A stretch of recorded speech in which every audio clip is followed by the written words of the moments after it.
Giuro di osservare lealmente la Costituzione italiana, le leggi della Repubblica e l'ordinamento del Comune e di agire per il bene di tutti i cittadini. Inizia così il secondo mandato di Carlo Bagnasco, sindaco di Rapallo. L'emozione iniziale, tuttavia, si trasforma in ilarità nel momento in cui il primo cittadino indossa la fascia tricolore. Giuro che ho già fatto il sindaco.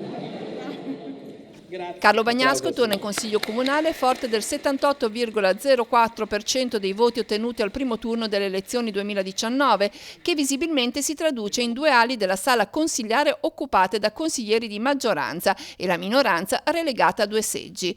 Risultato sottolineato da Salvatore Alongi, consigliere anziano a cui spetta l'onore di presiedere la prima seduta. Nel contesto di una maggioranza, seppur coesa come la nostra, vi sono tutta una pluralità di anime che saranno in grado di dare una visione politicamente aperta su 360 gradi per tutte le necessità e sfaccettature dei cittadini della città.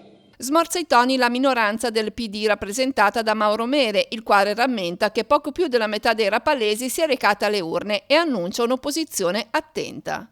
Il PD di Rapallo ha resistito alla mareggiata, uso diciamo questo termine che avete usato voi prima, che ha travolto chi si opponeva con una idea differente di città, non diciamo personalmente, al sindaco Bagnasco.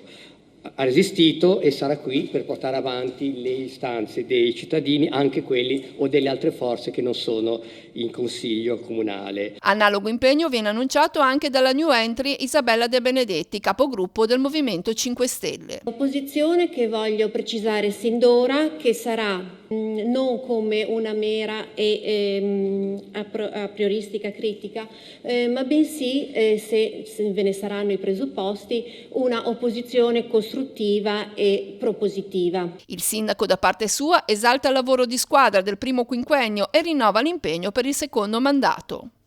Non ha funzionato, sapete, il sindaco.